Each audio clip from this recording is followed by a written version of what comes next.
What's up YouTube, it's your boy Dirty Dave, and in this video we're going to be talking about gunfight tips and practice to improve your overall gun skill. In my last tips and tricks video, you guys had some questions for me, and I'm going to answer those at the end of the video. And now we can make this a weekly or bi-weekly thing where you guys ask me questions about tips and tricks. Why do people do this? How do you do that? When to do this? And I can answer those questions for you guys. Now, you guys always know that I leave timestamps in the comments so you guys can just skip around and watch the parts you want to watch. So let's get this video started. The first thing that I want to talk about is pre-firing and hesitating to shoot. They kind of go hand in hand. A lot of people know what pre-firing is. You know, you start shooting before you see your target, you're already aimed in and you're aimed at head height. And then hesitating to shoot, people don't pre-fire a lot because they think it gives away their position or whatnot, or they just wait till they clearly see their target or they have their sights lined up. And guys, that's not the way to go. Things hesitating and taking a second. This game, you can die literally instantly with a one-shot headshot. So you got to be as fast as possible, and pre-firing and spraying is going to give you that best chance. So I got this nice clip to show you guys, and we'll go from there. I hate how you were peeking at first and he kills you. Like, okay. Fucking kill him all, bro. That clip was a good example of me not hesitating and pre-firing. So the second I saw Mira, I started spraying. I didn't hesitate to line up my shot. Once I saw her, I started spraying in her direction. And when I went crouch, I couldn't see her behind the barricade, but I still knew she was behind there. So I'm not going to wait to confirm my enemy's right there or behind there. If I think there's an enemy, do not hesitate. Shoot, and I got a headshot. So a lot of times, like whenever there's a punch hole in the wall and someone's just peeking through it, a lot of times people hesitate, like, is there an enemy behind that murder hole? Always say yes. You always got to spray at that murder hole. Do not hesitate to shoot. It'll get you more killed than saving your life hesitating to shoot. And then with the second thing, pre-firing, a lot of times people only pre-fire when they're the ones doing the peeking. But in that situation, Jaeger peeked me, and I knew he was going to peek me from the left because I heard him rustle the barbed wire to my left. So I pre-fired the door at head height, and I got Jaeger. So ammo is a resource, guys. You got to use your ammo. Running out of ammo is probably the best problem you can have in Siege if you're doing these three things. Shooting enemy gadgets, utilities, shooting drones, cams, Jaeger ADSs, bandit batteries, thermite charges, Habana charges, and whatnot. Using your ammo for that, then making murder holes, creating angles, and then actually trying to shoot the enemy, pre-firing, spraying, trying to hurt them.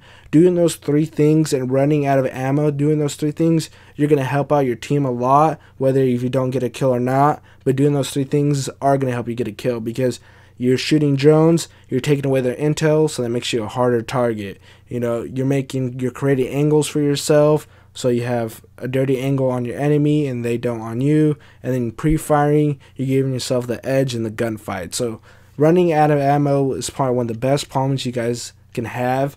And then with shooting the enemy gadgets, you can do that with a pistol. Creating angles, you can punch holes in the walls. And then pre-firing, you can actually use your main gun for that. The next thing that I want to talk about is recoil control. So I go oftentimes in terrorist and just practice my recoil control, aiming at walls, shooting down, just fighting that recoil, pulling down the thumbstick. And then these clips I'm showing you guys, they're at double speed.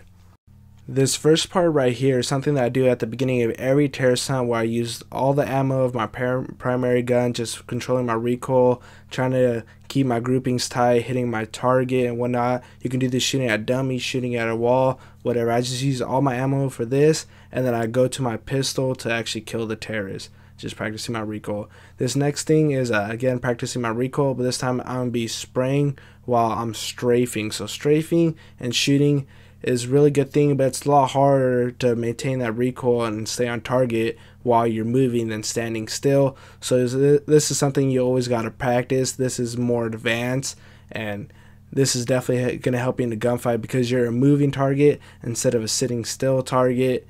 But it's a lot harder to shoot as well. And then this next clip is just me using Buck, where the recoil is a lot harder than the other two. Capital being medium recoil, Buck being a lot harder. And just this time I'm kind of doing more like peeking multiple enemies at the same time, just going back and forth, maintaining that recoil at the same time and trying to hit headshots, not miss a bullet, just maintaining my recoil, just going back and forth, just right here, back and forth, peeking like if you had in a clutch situation, just constantly spraying at the enemy, keeping your bullets on target. This drill right here is one you can do in custom game using alibis, prismas as your targets. This helps you with your flicks and your snaps when you first acquire a target. And I didn't come up with this. Credit goes to Dependent Match from Reddit. So right here I'm showing that you can see the prismas through the wall, and that makes it really easy when you're trying to snap onto a target. So to turn it off, you go right here in your settings and take off team outline. Now they're gone. So right here I'm going to pretend that I'm an attacker and I'm pushing in an open area and I'm just snapping to my targets. I put my gun at single shot because I'm just mostly worried about getting my first bullets onto the target right there. Kind of missed a little right there. Same thing, missed a little right there. But this is practice that helps you improve that. So I'm going to go into the questions and we'll end the video from there. First question is from Toxic Armand, and he asks, when to play aggressive and when to play passive? And this is a tough question because it's definitely situational, and I have a good quote from Pengu, a professional player from G2, formerly known as Penta, and he's arguably the best player in the world in G2, arguably the best team in the world. And then I have my philosophy on that.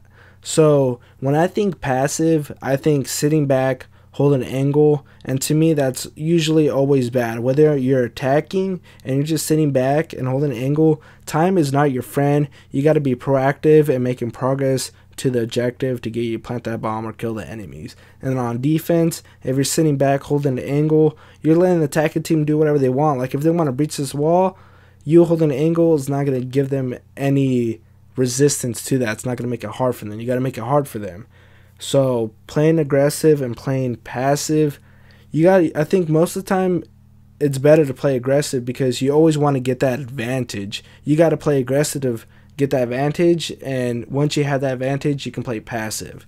So like think of it as spawn peeking and rushing. Those are two aggressive play styles, and those are two cheeky ways to get the advantage. Whether it's spawn peeking or rushing, you usually get a kill on a person who wasn't expecting it, so that's why it's kind of cheeky for them, and it's an easy way to get an advantage, and it's aggressive play style.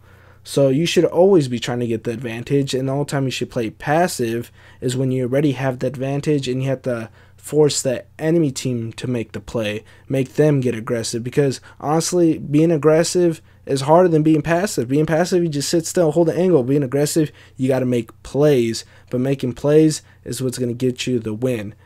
Alright, so that's kind of my philosophy. I think that's all my thoughts and I share about it, but this is the quote from Pengu, and this is talking about how a lot of times the attacking team in professional play in Pro League, they lose the round because they run out of time. So this is his quote.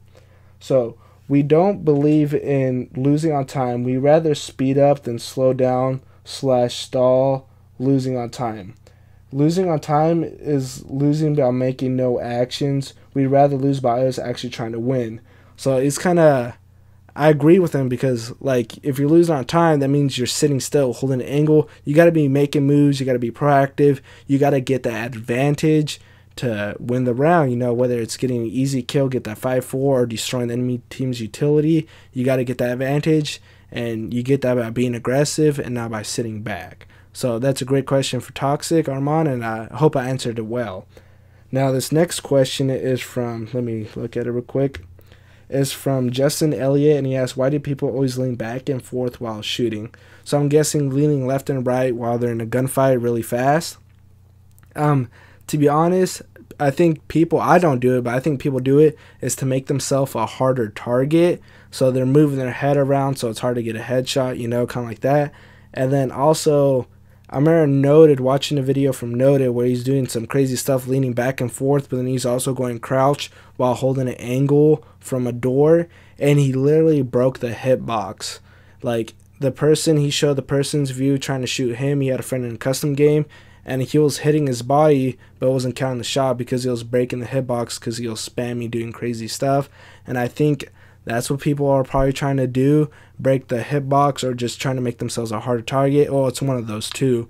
But thing is, you're sacrificing your accuracy, and I don't think it's worth it, to be honest. I don't recommend spamming leaning left and right, to be honest.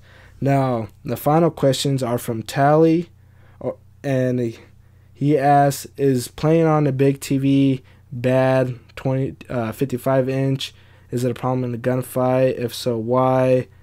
How can I change my sense in this case? Your sensitivity. Alright, so with that question, playing on a big TV is bad because you have slower response time and longer input delay. So response time is how long it takes a pixel to change. And then TVs and monitors are built to be faster response times. TVs are casual, so their response times are not as good. So then TVs being casual, they're going to have a slow response time, so you're kind of already behind that hand. And then the input delay is when the TV is trying to reflect what you input. So if you press crouch, obviously it has to go from the controller or your keyboard to the system to the TV. So there's a lot of factors going into that. But the input lag on a big TV, it has a bigger space to fill. So think if you're drawing whatever, a smiley face. So if you draw a smiley face on a small note card, it's a lot faster than drawing a smiley face on a big old poster board because you have more space to fill. So on a bigger TV, that lag is bigger because obviously the picture has to be bigger, so it takes a longer time to draw it. And I think the breaking point is 32 inches. I think below 32 inches, it's about the same time. Obviously, 17 inches, it'll be a little bit faster, but not noticeable. And above 32 inches is where you can actually, the difference is noticeable. I think that's what it was. So that's one of his questions. And then the other question is, can you control recoil while standing? But if you try to pre-fire, I can't hit anything. Or he can control recoil while standing. How do you do this? Well, I already showed this in the recoil control, me practicing, so you guys can do that. And then his final question is, which sights and attachments do you recommend? Not ACOG, excluding ACOG. So he's talking about one-time sights. And I use all of them. I use red dot, I use reflex, I use hollow. My favorite is hollow. And the reason why is because the reticle is the smallest, so it's best for holding pixel angles. And then also the housing, a lot of people don't like how the housing's super big and bulky and like you can't see around it. But my argument for that is that you should be keeping where the enemy is going to be on your reticle. And the hollow has a big old glass, so the thing that the reticle is on, the glass, is a lot bigger. It's a lot bigger window than all the other sights. So technically you have more space to keep your target in your sights. But you should always be aiming where the next threat is, and you shouldn't worry about whether this is blocking a potential enemy, because you should be aiming where they're gonna be, not where they're not, you know. So that's why hollow is my favorite one-time sight, but I use them all. So that's it for the video. Thank you guys for watching. If you enjoyed the video, please leave a like, and if you want more Dirt Dave, subscribe. Till then, see you guys next time.